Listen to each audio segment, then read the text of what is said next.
miss something, we'll have this recorded for you if you miss anything. So tonight's session is about how COVID-19 impacts college admissions. I have my colleague, Breanne Boyle from Collegewise, a master counselor, joining me tonight. Again, I'm from the Capistrano Unified District. I've been helping kids with college and career counseling for the last 4 years in the district. And between Breanne and I, we have over 40 years probably of experience working with students, helping kids. So hopefully we'll bring our expertise tonight to talk to you about what's going on. I'd also like to thank the soccer club. Andy Bird is here. He is the director of coaching from CFA. So everybody from CFA tonight, great. Nolan, thanks for being here. So hopefully we have some of our soccer players here tonight to kind of learn about that. If you can turn your video off and your microphone off, that would be fantastic if you're just joining us. And so again, so tonight we'll probably go about an hour and then we'll open it up for questions. I do, if you wouldn't mind, hold off on some of the questions as Breanne and I kind of take you through some of the things tonight, because we might answer your questions along the way. And then at the end, we'll have more time and be more efficient. We'll be able to answer some of your questions tonight. So with that said, we know it's a stressful time right now. We know some of you are feeling anxious and pressure, not just about just getting your schoolwork done, but some of you are thinking about college admissions. So we're definitely going to take you through the session tonight. Again, I've been doing this a long time. I do have a son who's in CFA as well, so that's why I asked Andy if we could do this for our soccer club here, just as a great way to educate our families while they're at home. So my email is also on the board. If you have additional questions, Breanne and I will be after. You can email us after the fact.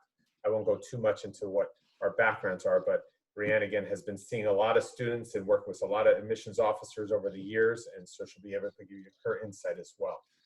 So tonight's agenda, we're going to talk about what has changed, what hasn't changed, what might change in lieu of this pandemic, how seniors are impacted, how some of the younger students are impacted, and then we'll open it up to Q&A. So that's what tonight is. Again, we'll go through it about an hour, and then hopefully we'll get to the a lot of your questions and answer. Great, I see another ping pong and cornhole from the Tuttles. I love that. What's up, Kim and Tom, and maybe Trevor if you're here as well. So again, we're going to talk about this in a second, but before I get started, I kind of wanted to give you perspective and give you a little background. It's definitely obviously having a major impact on our schooling, a lot of elements of our lives. Our families are at home. There could be a lot more stress and anxiety going on in this process. A lot of uncertainty that we're facing now. What I want you to do is to take a step back and understand that, yes, things are changing, but you can't control everything. So what we're going to focus on tonight, we'll give you some updates, but we'll also be talking about things that you can control and things you can focus on that can make a difference in this process. And if we do that, I feel like that will lessen your stress. You'll have a better perspective. And just in general, always in life, we can't control everything. So stay open-minded tonight. And again, how it'll work is Breanne and I will take you through a couple points. Then we'll open it up to some questions. Please save some of those questions, especially those specific ones that we might not be able to answer right away, because I know you want your answer. Save those to the end. That would be really helpful for us tonight to get through that. So without further ado, I want to turn it over to Breanne, and she's going to talk about what has changed so far over this last month and a half. So Breanne, I'm going to put it on mute for me. So, gosh, everything, right, in all of our lives has changed. So aside from college admissions, it feels like everything is different than it was. So what's going on with college stuff? There's a lot of things that have actually changed. Anthony and I have done this presentation now before, and even since we did it a few weeks ago, more things have changed. So there's one of the biggest thing is testing. We'll go into more detail later, but there's been some cancellations of tests. So SATs and ACTs have been canceled. The earliest ones that were canceled were March, but as of now, they're canceled through May. And the SAT is canceled in June. Currently, the ACT still exists in June as of now, But that's a big change. That's changing for, especially for juniors who would be looking to take those tests as they go into the application period, and maybe even sophomores who wanted to take some tests as practice tests as well. The College Board, which is who administers the SAT, has said that they will be adding in some more administrations of these tests in August and September. So as of now, the next SAT is in August, and they will be adding more. They've mentioned doing it weekly. That remains to be seen exactly which dates they'll do. But they did also say that the class of 2021, so those of you who are juniors, will get early access to the registration for those test dates, because you will be the students that will be the most needy of those. So the students that I'm working with right now, my juniors will be still needing to take some of those tests. My sophomores in the class of 2022 will be juniors in the fall. I have them hold off if I can. They don't need to take them that early, and that gives more space to those juniors who were locked out of it for the spring. The ACT tests were canceled.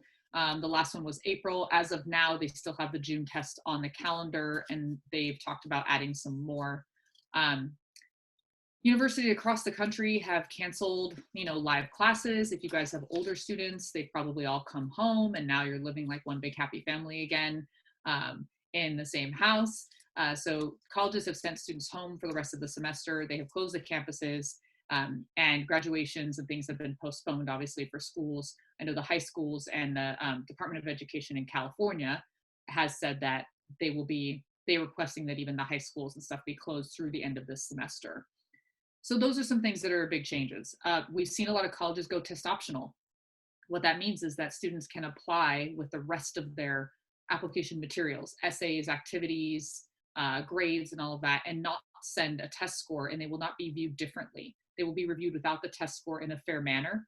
So a lot of colleges, I think something like 50 to 60 have jumped on the test optional bandwagon, and there were about 900 or so before. So it's great. It's a good thing. It's going to give more options. But there are some schools that are only going test optional for maybe this year. For example, the UCs and Cal States. They announced they will be test optional. You do not have to send an SAT or an ACT to them when you apply if you are in the class of 2021. They've not extended that to other classes yet. We'll see how it goes this year. But as of now, that's the thing that's changed. There's a lot of uncertainty in the college admissions office, right? They're trying to figure out, how do they get their classes? How do they get people there to show up in the fall? What are they going to do for the class of 2021? Are people going to be changing how they're applying to schools? And we'll get to that. But there's uncertainty in those offices, so they're going to be making some changes as well. There are more wait lists happening. Colleges are doing goofy things with wait lists.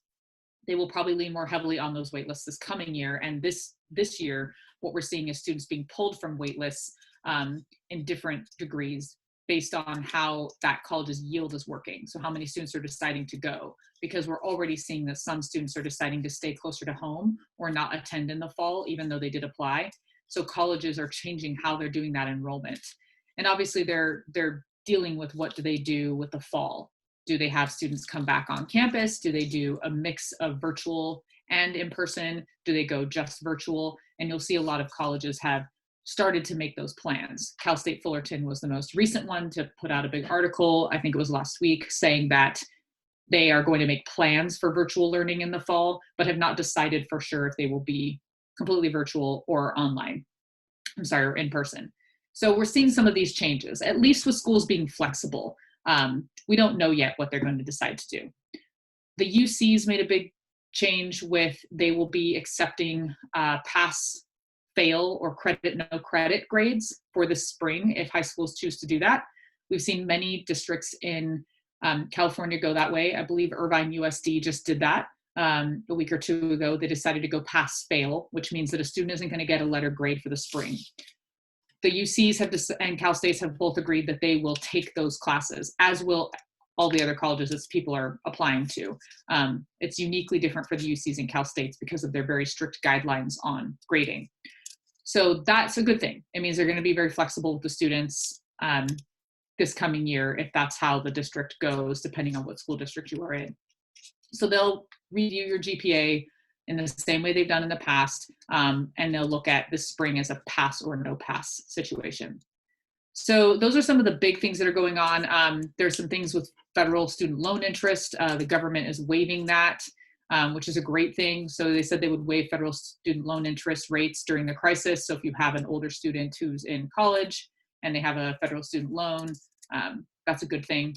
And the NCAA is making some changes as well. So they are allowing for also some test optional policies where you don't have to send in their tests to the NCAA to verify. So there's a lot of good things going on with that too, if you guys are doing the sports recruiting side, which this group probably is. In fact, we have a good FAQ link that I can post for you guys so you can look at that from the NCAA Eligibility Center. So you can look and see what their changes are. So those are kind of the big things. The grading stuff is probably one of the biggest things, and the testing is probably one of the biggest things as well. So I can let Anthony talk about the things that have not changed. Sounds good. So thanks, Breanne. And again, we're going to be touching on a lot of things back and forth. And again, the idea of what hasn't changed is, I want you to think about the big picture about all this. I know we're feeling stressed and going, well, shoot, I'm past the past, or I have this grading policy that's changed, and I have all these things going on. How are these colleges going to be able to evaluate me? First of all, colleges are going to look for the best in students. They're not looking to deny students. So they're going to do what they've always done. So what's not changed is colleges will still be the colleges that we're used to. By the way, Breanne is posting some links in the chat about some of these places where you can go get updates, because every day something changes or a new school becomes test optional. So take a look at those links, copy those links. You'll be able to check some of that out. So again, colleges are still going to admit kids. They're finding reasons to admit them, not deny them. And they're trying to create some stability, even though everything feels like it's out of control. So if you're not able to take standardized tests, if you can't get a certain grade because it's pass fail, by the way, Capistrano Unified hasn't come up with their grading policy yet, so be on the lookout for that. But whatever it is, it shouldn't bother you. By the way, this webinar can be for seniors, juniors, for everybody. So again, no matter what, they're going to be looking at the context. They're going to read you and their applications in the context of what's going on around you. Okay, so if you're pass-fail, they're not going to hold it against you. If you never took a standardized test and they waived it, they're not going to hold it against you. So don't get too anxious about that, because they're forgoing some of those things. And when they tell you that it's okay, you've got to believe them, okay?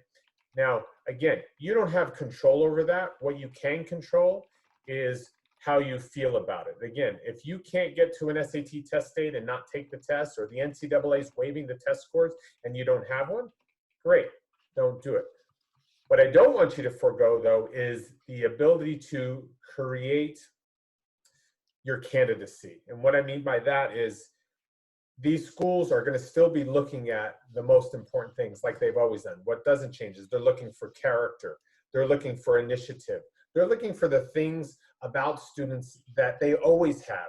Now, the difference is there might be a blip on the screen because maybe there's no grades this spring semester. So again, what they've always done in these schools is that courage and character, creativity is still and will always matter, whether we're in a pandemic or not. So again, things look different now, and you're going to have to find a way and be creative how you can get involved. So Andy's on the call tonight. We just went to Andy. He did a CFA training through Instagram. Just because you're an athlete doesn't mean you stop training.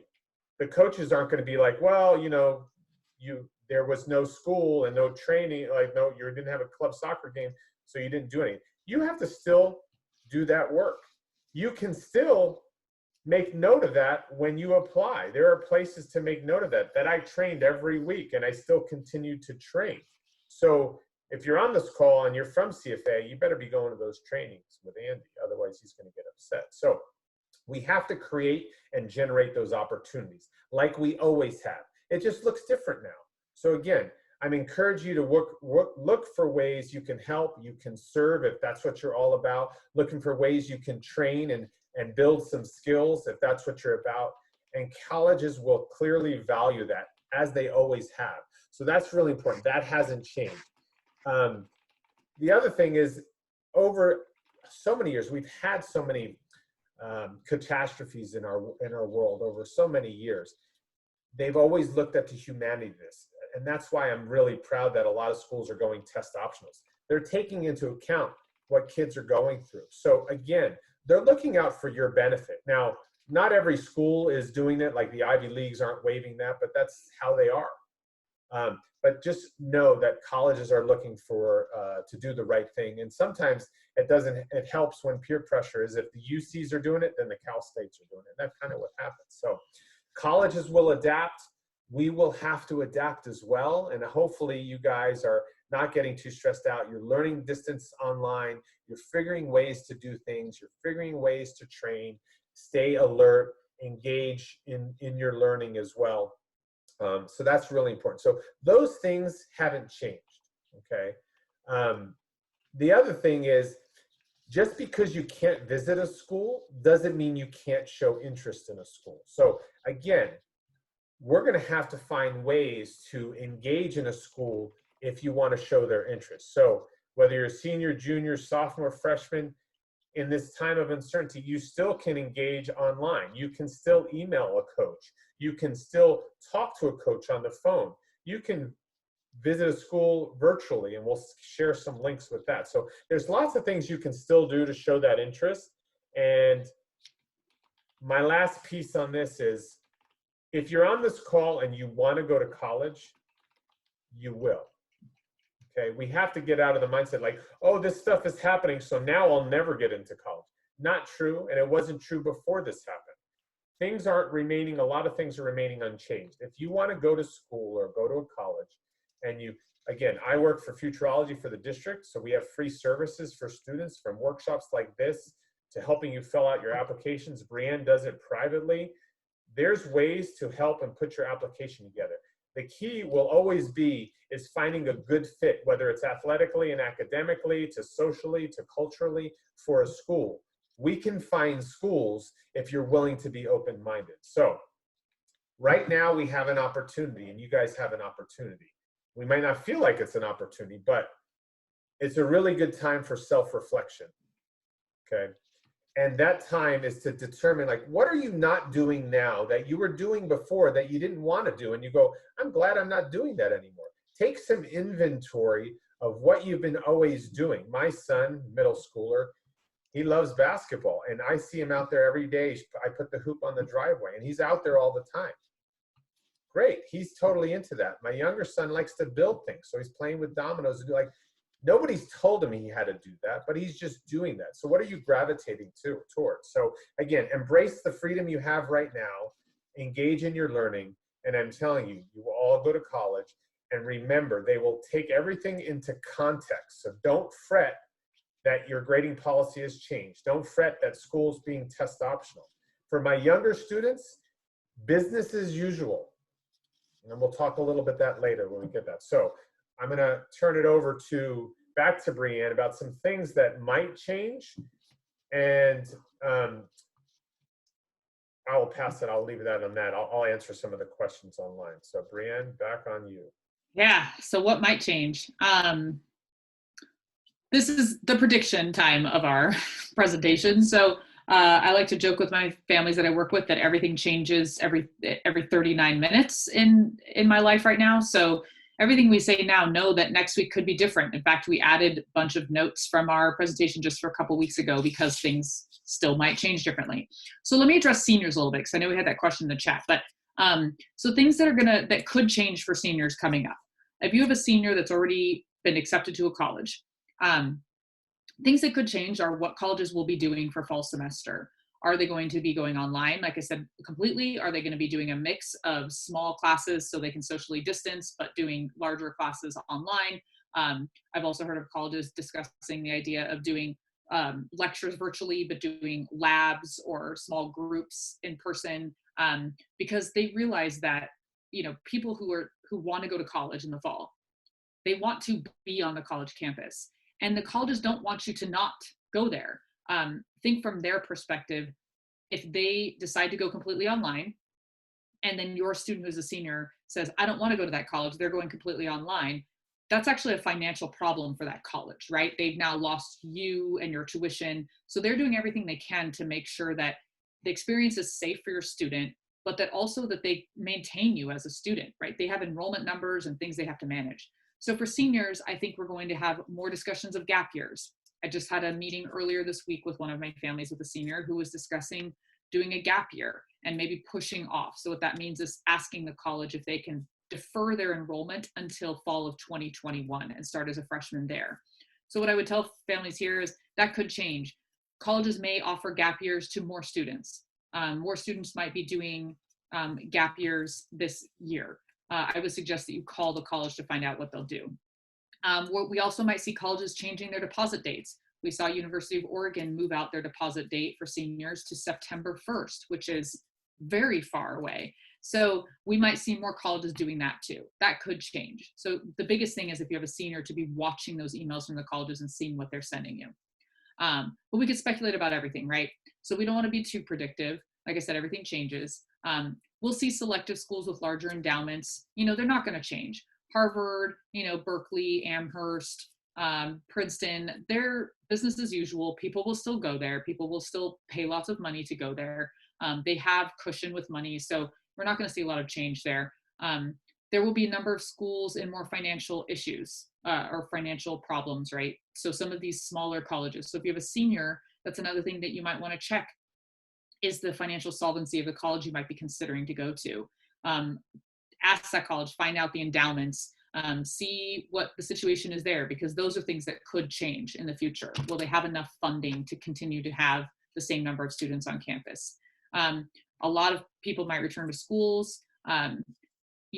What happens if their colleges are still there in the fall? Like we said, delivery methods might change.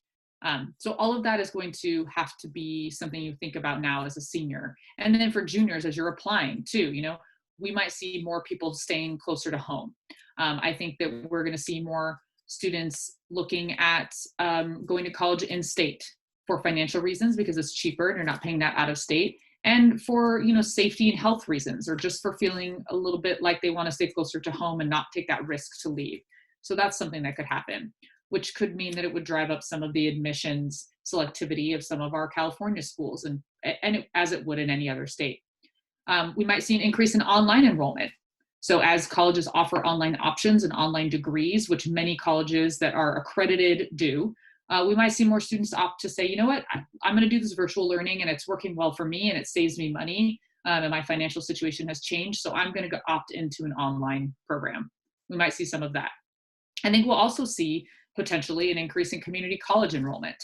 I've also had some students talking about that. I have a student who was planning to go to ASU, and now they're considering maybe just staying home and doing community college for a year or two and transferring. And part of that is a financial thing. And also she's a little bit unnerved about going away from home with a lot of the stuff going on. And it's a big decision to have to make. So I think we might see some of that. So those are some predictions, right? Some of these things that people might do.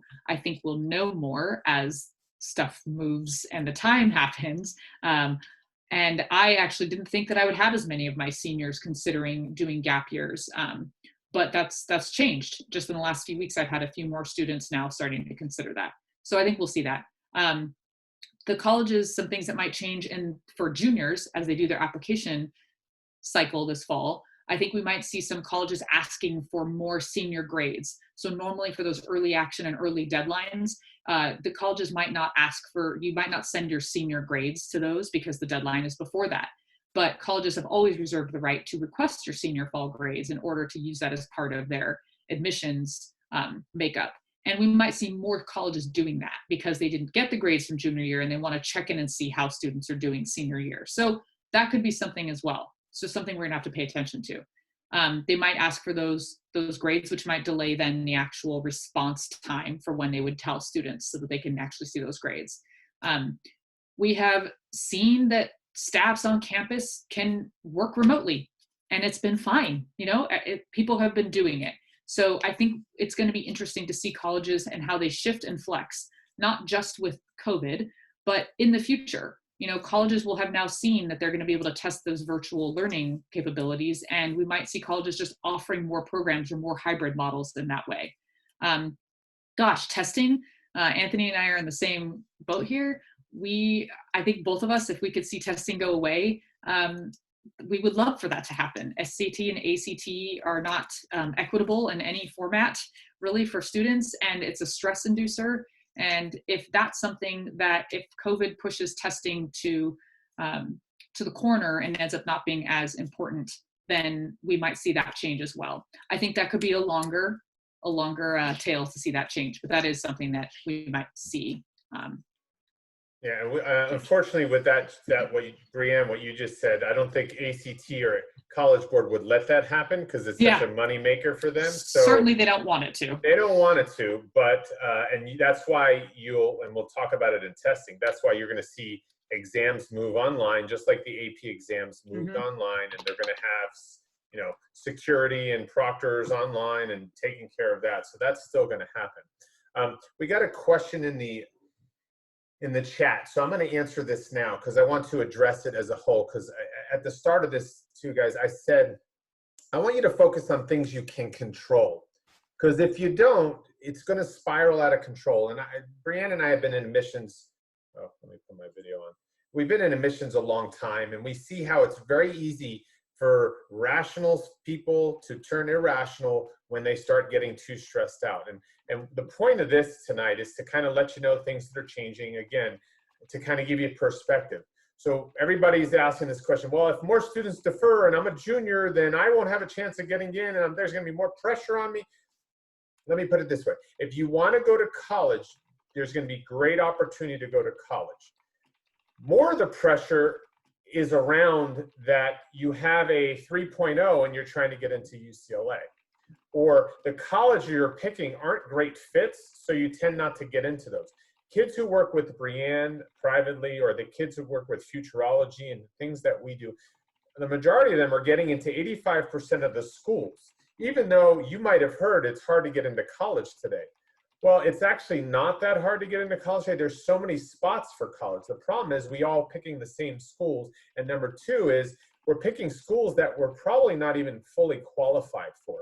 So part of it is going to be a lot of research. So what I can tell you, control what you can control, which is the research that you do, the things that you do. Everything else will work itself out. When you come and you're ready to pick those colleges, you shouldn't pick colleges that accept 10% of the people expecting to get in. That's probably not a good choice. That's where the pressure builds up. Now, I'm not saying you can't pick a college and apply to a college and put some limits on things, but there is a balance to this, and there's a process to that. So if you're a younger student or you're a junior, sophomore, just understand that there's a process to this whole college admissions things. And if you don't take them in smaller pieces, and if you don't get enough information and understand how it works, there's going to be more pressure. But if you do understand how it works, regardless if more people take gap years this year than before, there's still going to be opportunity for you. You just need to understand what that opportunity is and how to go after that. And you can control that.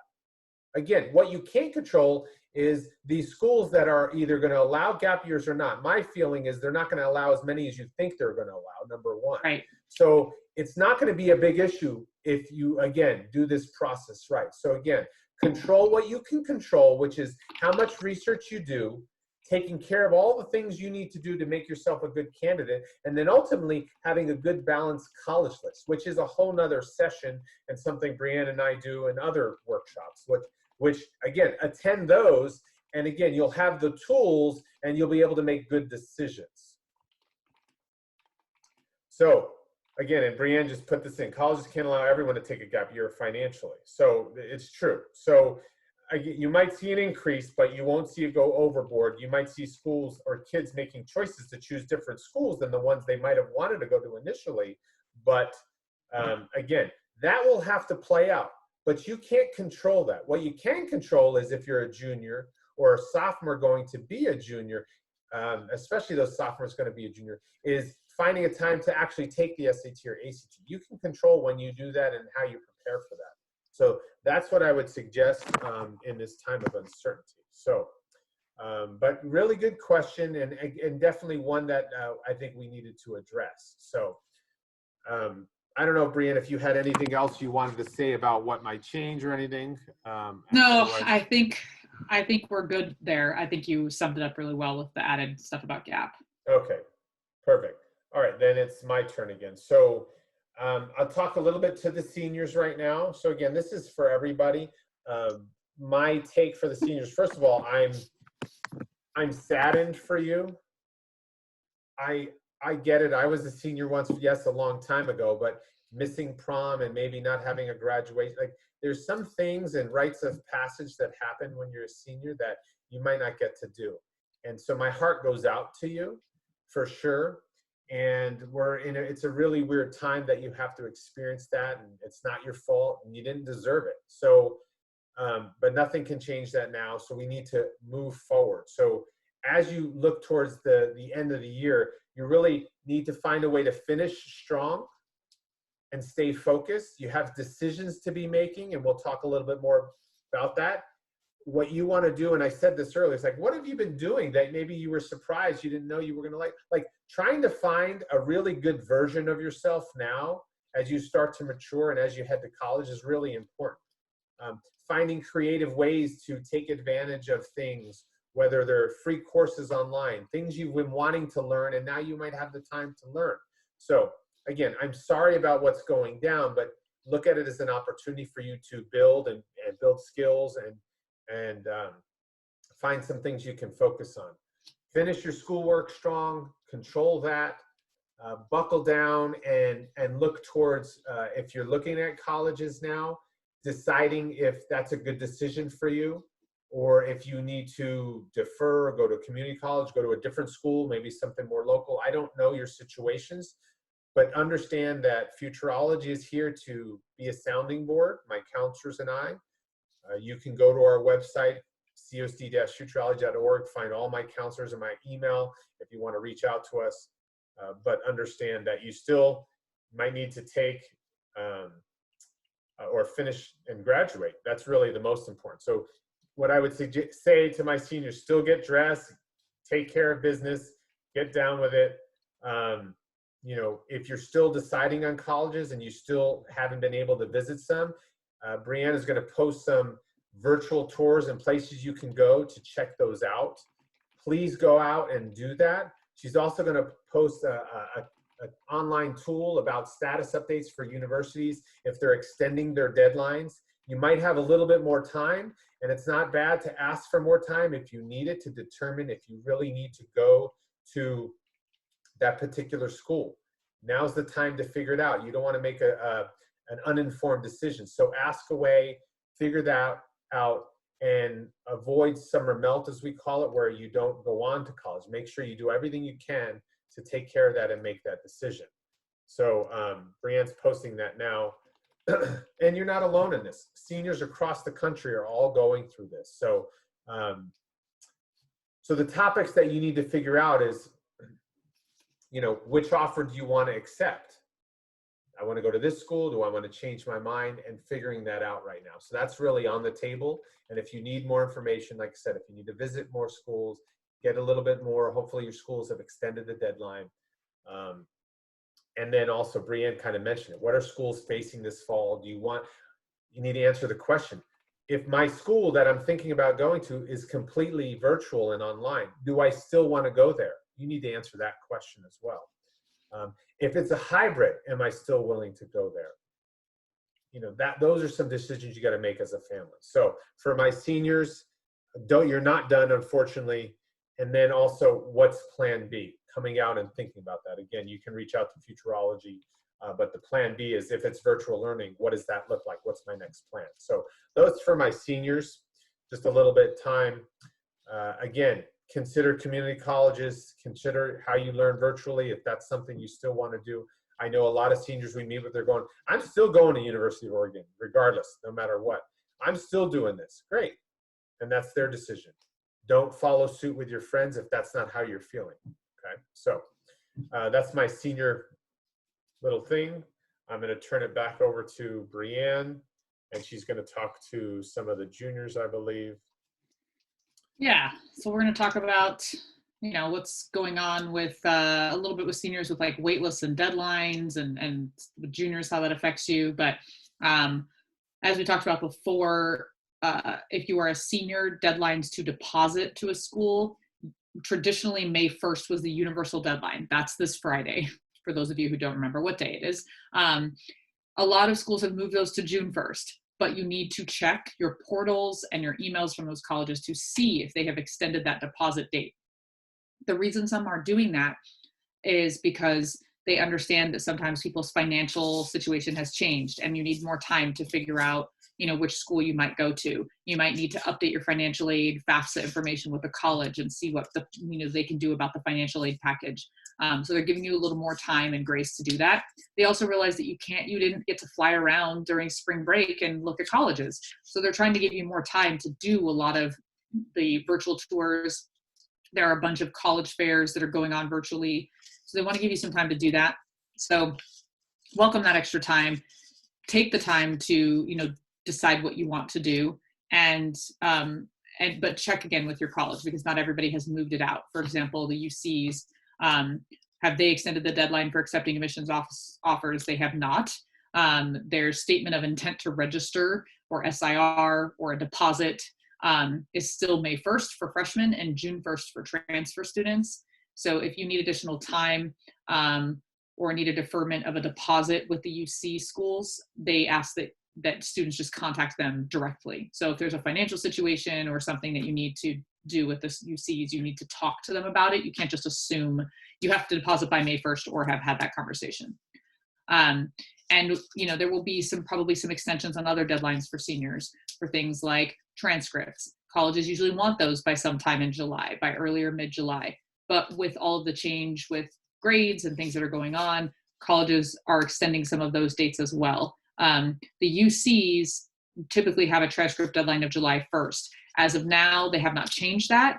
They're asking that it be submitted by July 1st if possible.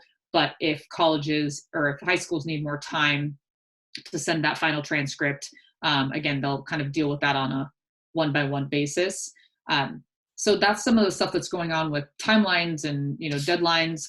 I had a student today who was actually added to a wait list for college even after he was denied. So that is, a college is doing some interesting things with their list of schools. So you might see that stuff. So biggest thing is to just watch your emails from the colleges and seeing what they're asking for. So it's actually mainly a focus for the seniors right now with some of this timeline and waitlist stuff, but we'll see what happens. There's a possibility that for juniors this next year, we might see some similar extensions on dates. We might see extensions on application dates and things like that. So the biggest thing will be to, talk to your futurology counselors, talk to your counselors at your high school, make sure you're keeping track of anything that has changed with the colleges individually. And now, the big question of tests. Yeah, great. Thanks, Breanne. So I'm going to answer a question in the chat. I saw Kamal asking, he's a junior looking to increase my GPA. Is there a chance admissions officer will take senior grades? Great question. First of all, understand that, they probably won't do that because it's a situation that happens for everybody. They'll maybe ask for their grades, but it won't go into your GPA calculation because, again, the context is everybody's going through this. This spring isn't counting for GPA calculation, really. So most schools won't. You can always ask a particular school that you might be interested in.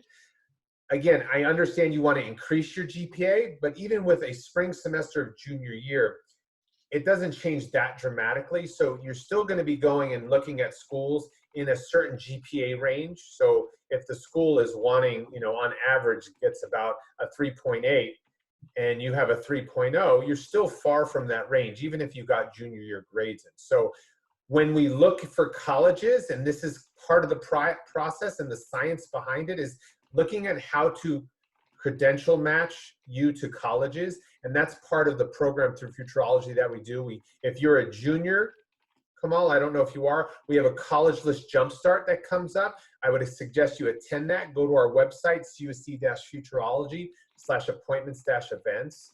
And if you go there, you can attend one of those events. We have a bunch of junior events coming up. It will help you figure this stuff out. And how can I, again, if you want to go to college, I'm not worried about it, Kamal, or anybody on this. Again, if you work with us, we'll find the schools that match that you really like, and it'll work out, and we'll get into some of those schools. So that's going to be part of the process. But I get it. I'm glad you want to increase your GPA. If I don't know what school you go to, if you're at a school and they allow you to choose grades, then choose grades. If they don't and they say pass, fail, and that's what you get, that's what you're stuck with. If you're at a school where they allow you to, or they're doing grading, then great. So again, they won't hold it against you, though, that you weren't able to do this. What you can do this semester, though, is show them your love of learning. So if you can't increase your GPA, what can you increase? What you know, your skills, what you're learning, and that's what you need to focus on. So again, there's me on my high horse. I'll get down. So moving on, tests, which is, you know, the one that really freaks everybody out. So we just finished we're getting into May right now. So the AP exams are locked and loaded, and they're happening online. College Board 1 didn't want to lose all that money, so they were making it happen. So be ready. They have an update on their website about when all those AP exams are happening. So we already seen College Board make the switch. We've also seen College Board says no June SAT, and we are moving with our August 29th test date. But they did add a September test date, September 26th. So you're actually seeing these testing engines create more opportunity for folks. So registration will open in May for some of those, and kids that are class of 2021 are going to get priority, so don't worry about that. Don't worry about that, they'll have seats. The College Board is also going to be adding additional dates. You're going to see that happen, as well as the digital at-home SAT, just like if they had the APs online. Unless this all goes and we're back to normalcy, which I don't see that happening. So I think all these things are going to go down the pipeline. You'll also see SAT making some changes. Now, they haven't come out with their June. They still have their June and July test dates. That's still on, okay? So understand that those are still happening as of now. Check back on the ACT.org website to just make sure that they are not happening. But they did also add 2 additional dates, June 20th and July 25th. So again, you'll have to check back to see if they're happening. So if you're a sophomore becoming a junior and you want to test this summer, there's a few extra dates. If you're a junior going to be a senior and you want to knock those out, again, I still say go for it. So there's going to be more flexible scheduling this. The one thing we're going to get out of all this is we're going to learn a lot. There's going to be more flexibility down the road, which is actually a good thing. You'll have more opportunity to test. You won't be limited to 7 test dates. You might be able to take it at home. So there's some good things that'll probably come out with that. So just as the SAT will launch an online exam, ACT will do the same thing, and that'll happen probably within the next 6 months. So all tied to that is, again, you've heard us earlier, is that schools are still going test optional. So every day, more and more schools are doing that. So be on the lookout for that, okay? And then you heard about the UCs and the Cal States. They're waiving those scores for those juniors right now. So my advice, here's kind of where I throw my 2 cents in there, because I'm opinionated, and here we go. So if you are a junior becoming a senior and you're applying to all test optional schools and you don't really care about the test and don't want to take it, then don't take it. If you still want to try and go for it, then there's more power to you. I say go for it. The thing is, if you've taken a test already, or you've taken a mock test and you kind of know what you're scoring and you don't like that score, don't go in and take it then, because that's the score you're going to get. If you like the score, so again, if you haven't done one at all yet and you're a junior, take a mock test, take a practice test. We've been running those. You can get one, email me, I'll send you one. See how you score. If you like that score, then pick a date and go in and take it. If you don't like it, then you need to ask yourself question number 2. How much time am I willing to put in to do that? And if you're not willing to do much, then don't do it. Then skip it and go test optional schools only. Okay? If you're looking to be as competitive as you can be, then I think you don't have a choice. You should go and take it and see if it adds some value to your candidacy. For my sophomores on the call, hopefully you've taken a mock test and you're looking forward to it. So again, business as usual for you. I always recommend summer as a great time to prep because you're not in school and you have time to prepare. There's going to be more exams than there are before, so you'll have multiple opportunities to take a test, even maybe take one online if we're still in this pandemic. If you liked your mock test score, then go for it this summer. If you didn't like it, what are you willing to do to prepare and get ready for it? If you're willing to put some time and energy into it to improve your score because you want to be a more competitive applicant, then I would go for it this summer. Start prepping for it. Again, if there is no in-person test, they're going to have an alternative to do something online, just like they did with the AP exam. So that should be your plan moving forward, okay? And don't let yourself get rusty. If you've been a junior and you've been working on it already, I would keep working on it, getting ready for this summer, okay? So don't get rusty. So I don't know if Breanne, if any questions came in, but that's what I would say about the SAT and the ACT. And if you didn't know, the IB exams were canceled. So those were some of the tests that were happening. And again, for my freshmen and anybody younger, there's still plenty of time. You shouldn't even be testing right now. You should be just finishing school and figuring out how to distance learn. So right. There was a question about AP exams in chat, but I threw a bunch of information in there about it.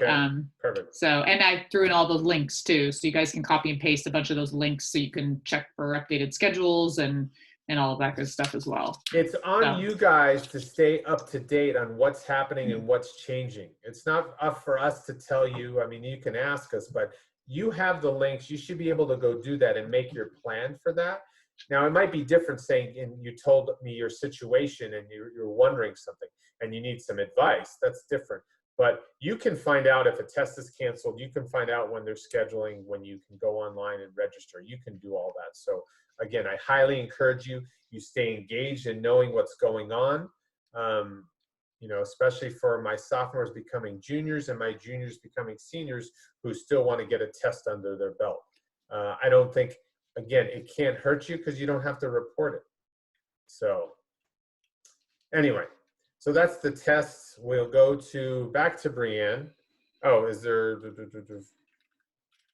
Laura, oh, somebody asked, like, is there a link for a mock test? I don't know if she's asking me or you, Breanne, but.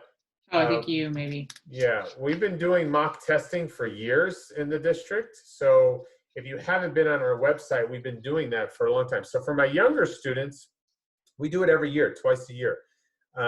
If you email me, I will send you a link for some mock testing. It would be free. But by the way, if you didn't want to email me, you can go to Collegewise or ACT. There's tons of practice exams out there. But that's step one, is see what you score. Again, if you like it, then go for it. So, all right, back to you, Breanne. She's gonna take us on taking the focus off the seniors a little bit. So. Yes. So shifting that focus a little bit off of the seniors.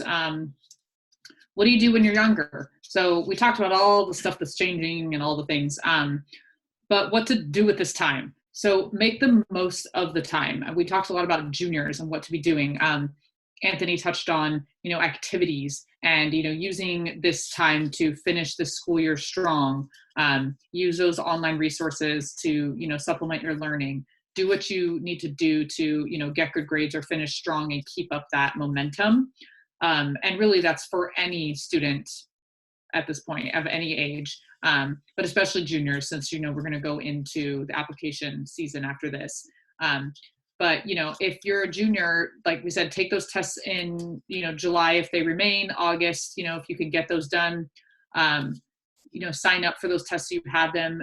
Most colleges are still going to ask for the SAT and ACT. I know we've talked a lot about test optional schools, and there are plenty that are moving that way, but it's not a majority. If there's 2,500 colleges in the US and there's 900 or so that are test optional, clearly the majority of them are still asking for SAT and ACT. So it's something that, you still need to make sure you're on top of those test dates if you're a junior. Use the summer as a junior to work on your college applications and essays. The Common App, which is an application where a lot of colleges are located, it's commonapp.org. That is open.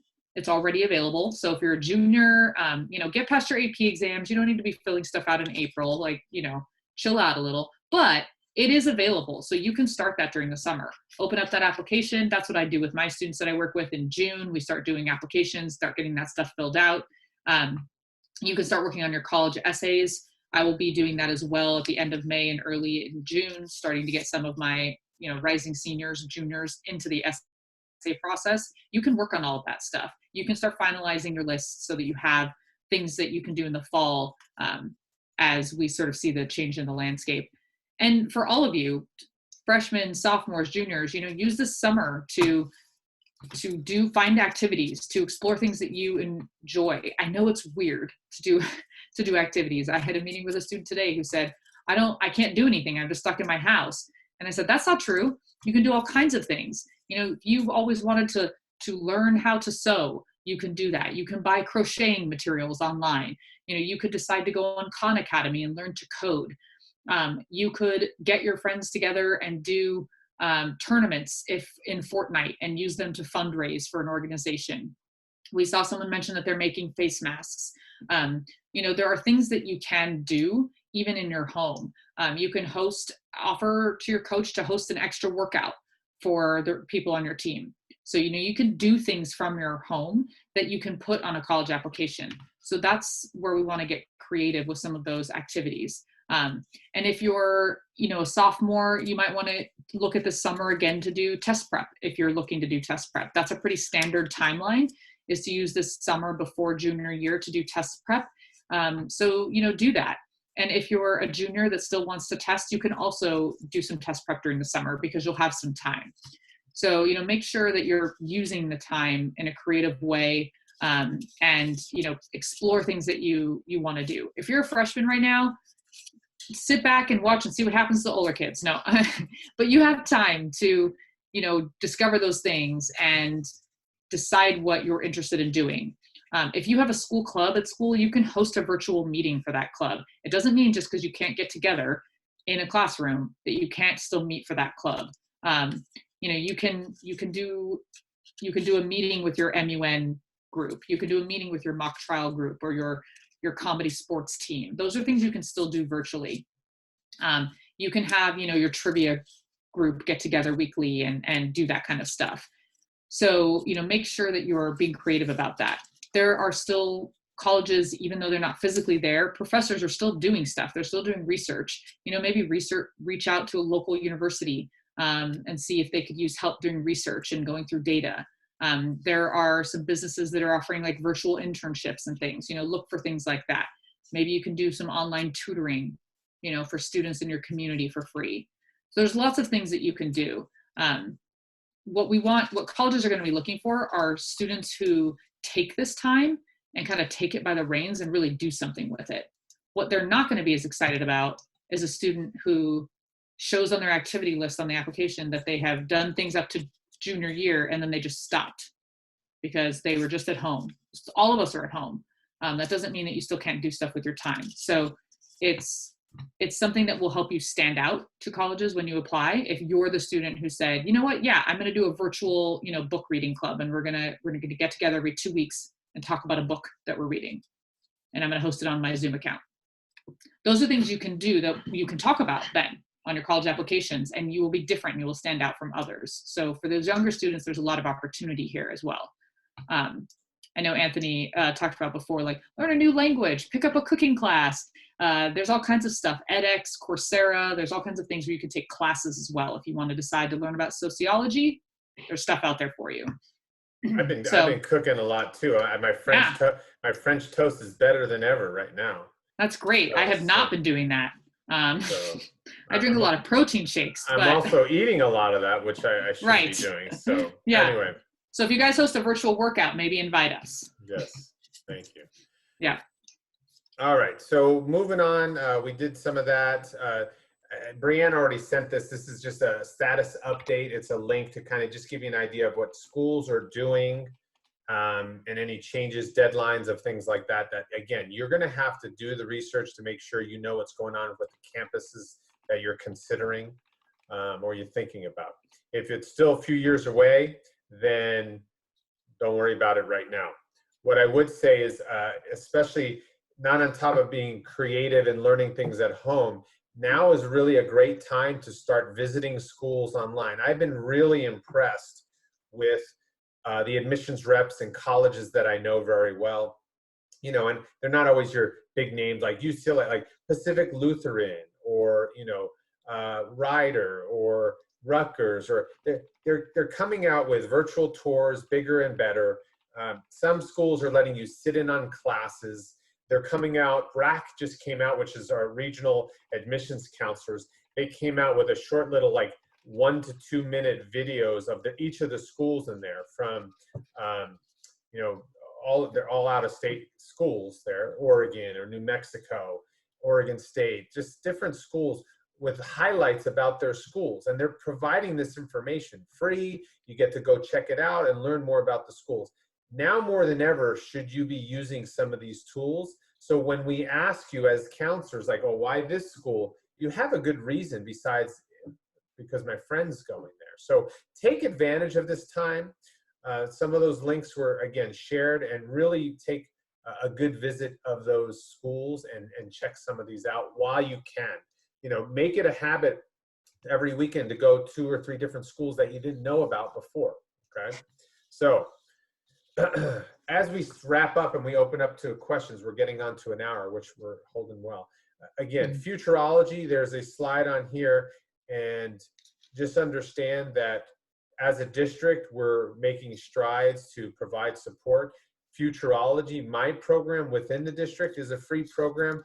We have workshops regularly, events. We also have the ability to have one-on-one appointments. So for my seniors, juniors, sophomores, freshmen, if you need more specialized guidance, you can have a one-on-one appointment. The website's on the screen right now, but understand we're still supporting you, even though it might seem like we're not on your campus or you're not meeting with us in person. We're doing a lot of these types of events, so take advantage of that, okay? So, and then I know Breanne and Collegewise have some resources, so I'll let her tell you about what she's got available to you guys.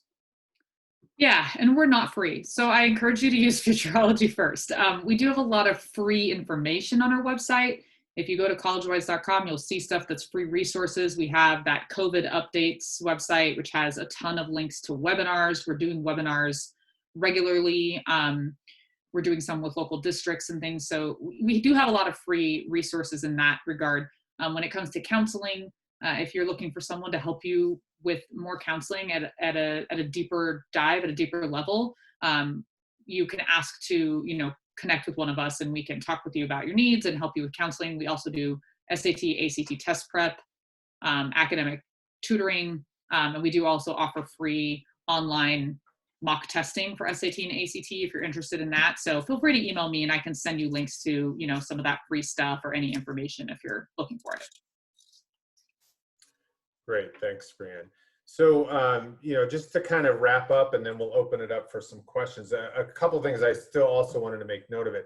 I was a soccer player, college soccer player, and baseball, was recruited, did all that. So for my CFA players on here looking to play soccer in college, please reach out to me if you have some questions about what you can be doing. Andy just sent something about there. If the older players want to train with the youngers, email him. Please do that. But you can also email me about what you can be doing now to get a coach's attention, what you can be doing to market yourself properly. So don't hesitate to reach out to me and use your resources. Like I said, we're free resources for anybody in our Capo district. So you go to San Clemente, San Juan, Tesoro, Dana. Definitely take advantage of those resources. So as we wrap up, one, I want to thank Breanne's time, Andy for helping us put this together with his club. Again, focus on what you can control. You'll actually drive the pressure a little bit less towards you.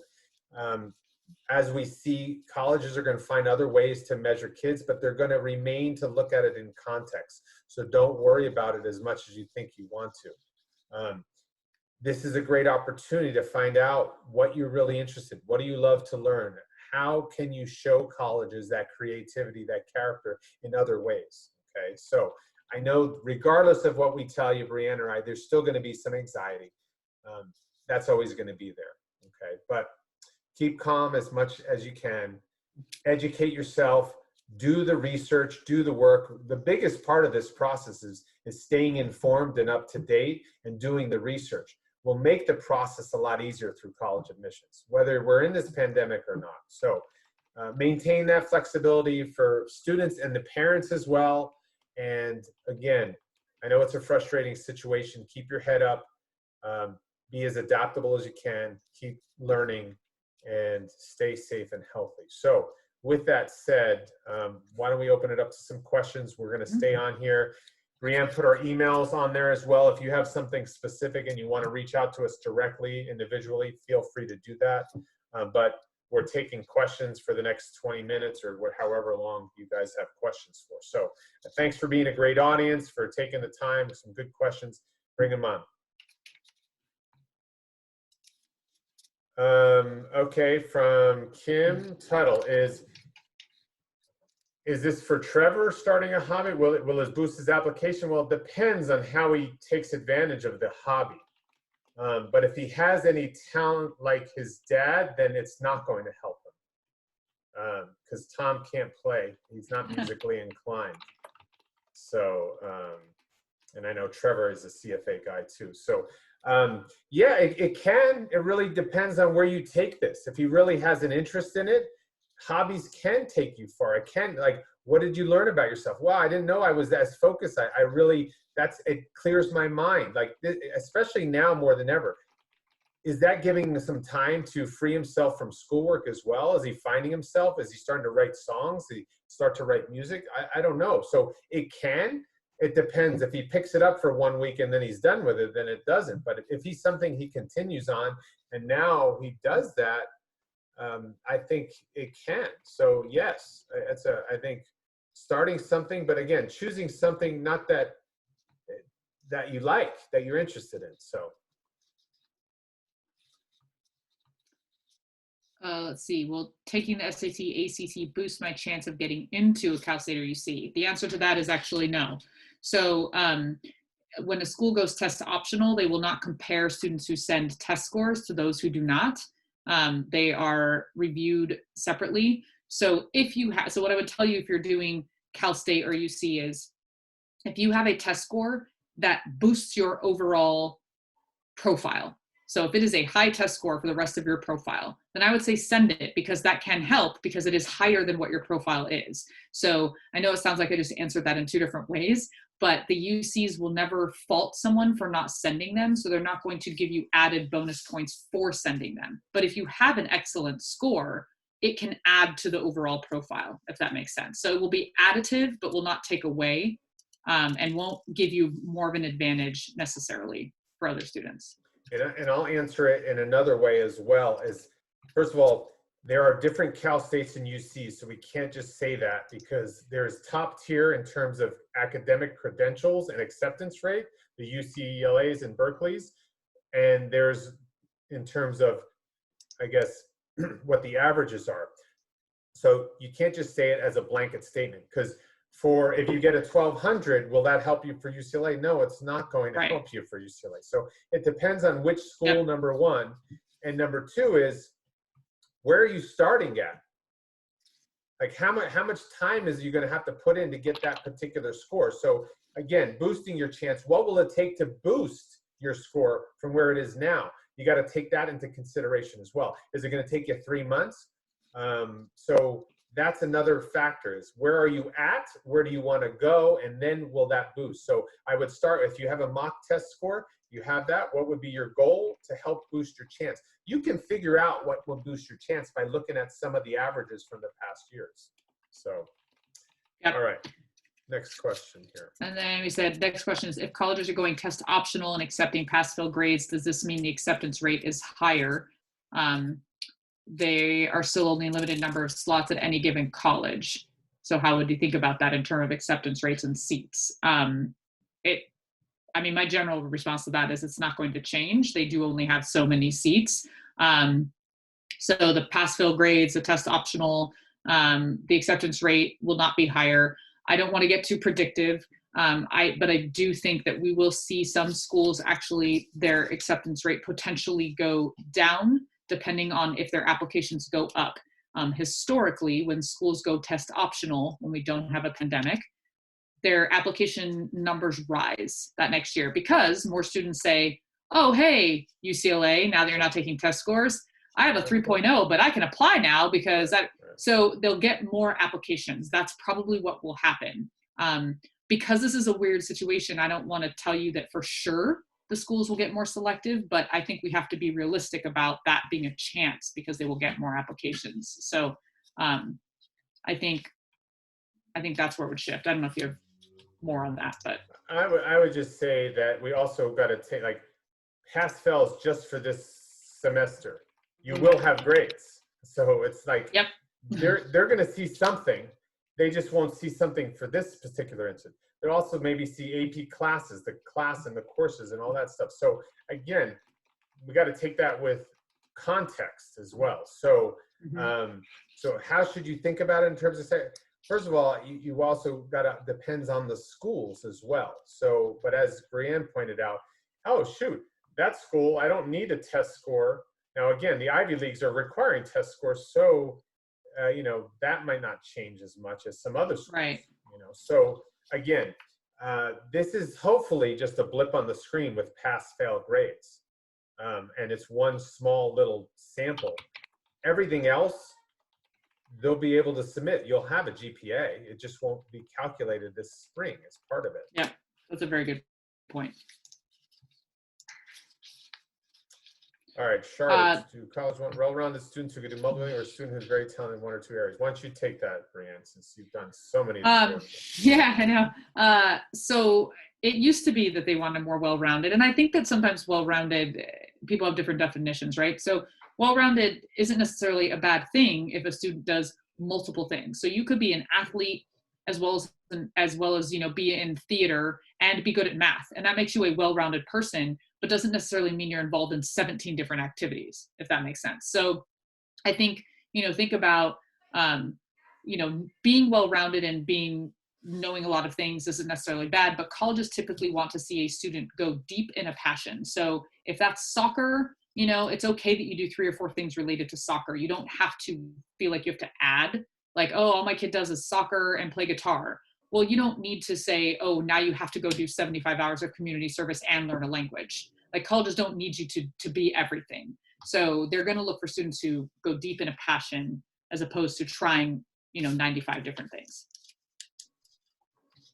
Great. Passing grade average a C into the GPA. Well, if you're doing pass-fail, there's nothing that goes into the GPA. So right. Hopefully that was what you meant, Laura. Andy Bird, my buddy, players are making their highlight videos. Would you include some of the workouts they're doing at home to show they are serious about development? Well, if we were using the video from you today on Instagram Live, I don't know if that would consider that a highlight video. You were huffing and puffing. No, I'm just kidding. So really good question. Some of the workouts, I think, again, in the absence of maybe having game film or certain things, you can use a highlight reel of workouts, or, you know, let's say you're a baseball player, and, you know, how you hit and how you swing the bat. I think that can be, at least my guess and what I anticipate is they would look at something like that because they might not have any game film from their junior season.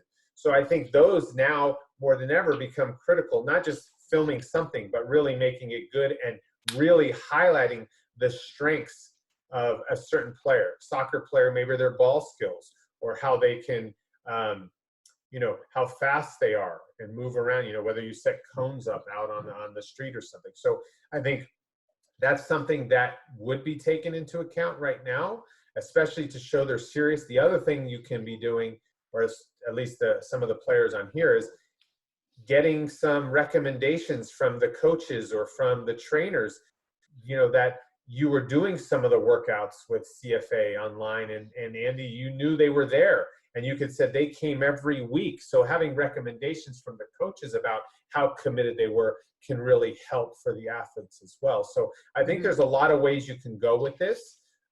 It's going to play out a little bit more depending on how long we go through this. For now, showing that seriousness through commitment right now, especially in applications, if you're not talking to coaches, you can still be listing, I'm still training every week, how many hours and how many weeks. That's not going to change in an application.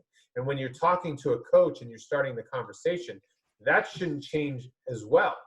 But now again, like I said, you might have a highlight reel of some stuff at home in addition to maybe the fall with some soccer games, but nothing this spring. So very good question.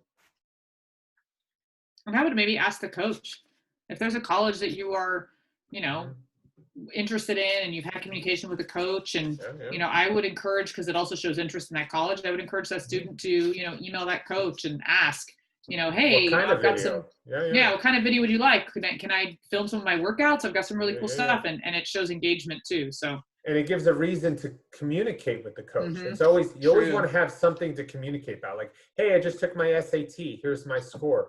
Hey, I just started a new workout regimen at home. Are you interested in seeing it? I can show you some of it. And if they say yes, then put it together. So really good point, Breanne. Some really good questions, guys. Keep them coming. We'll stay up for, you know, a handful more minutes, and then we'll close shop for the night.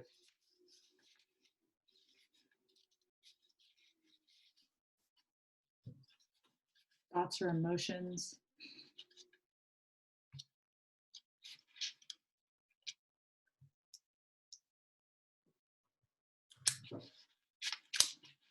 Oh, you're welcome. You are very welcome. Yeah, we take compliments. Sure, you can put those in there. We'll take those as well. Great. Well, if you guys have no more questions, again, stay safe and healthy. Oh, thank you and stay well. It's on my slide. I didn't read it right. So wash your hands, like I tell my kids all the time. We did have one last question in here. Would it be better for seniors to do gap year or go to community college? I think that question is so personal. I have two seniors, and one is trying to do a gap year and the other is considering community college to try to transfer into a Cal State later. So I think it just really, really depends on what your student wants to do. One thing I will just say be aware of is if you do a gap year, you need to make sure that the college you're trying to defer enrollment and do a gap year for will let your student take community college courses. Sometimes they will not do that because they don't want you to become you know, a sophomore level or a transfer level. So that's just something to know. But I think that's, I don't know, Anthony, if you have something to add, I think that's such a specific question to each student. We would need to know more information to kind of give you advice on that. What I would tell you is though, you know, what kind of classes were you expecting to take your first year in college or two? Like if there weren't anything really that specific, you could save money by going to a community college. It also depends how mature you are. Are you ready? What kind of experience do you want? Financial situation as well. So a lot of those things kind of go into that and factor in. So what I would say is that is probably more discussion around that, and it needs to happen, one with your family and maybe two with someone at your school, a counselor or a futurology counselor. Oh, I'm so glad it was helpful.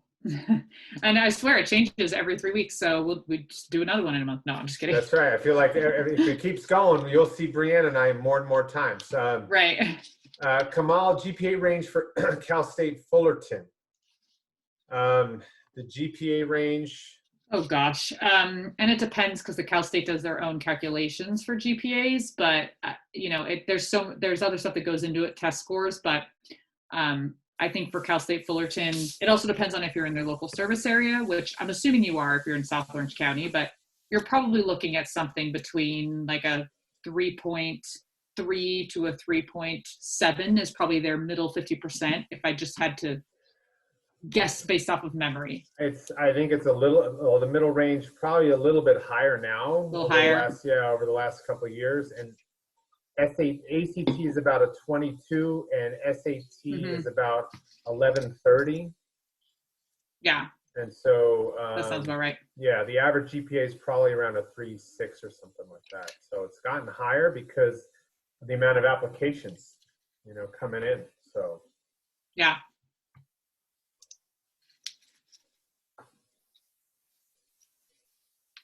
all right, you're welcome, Lisa, Sarah, no problem. Well, if that's it, then we're going to wrap up. Breanne, thank you again. Absolutely. Andy, have a good night. Anytime. All right. Good night, everybody. Again, reach out to me if you want a mock test, or Breanne has them from her company as well. So we'll see you.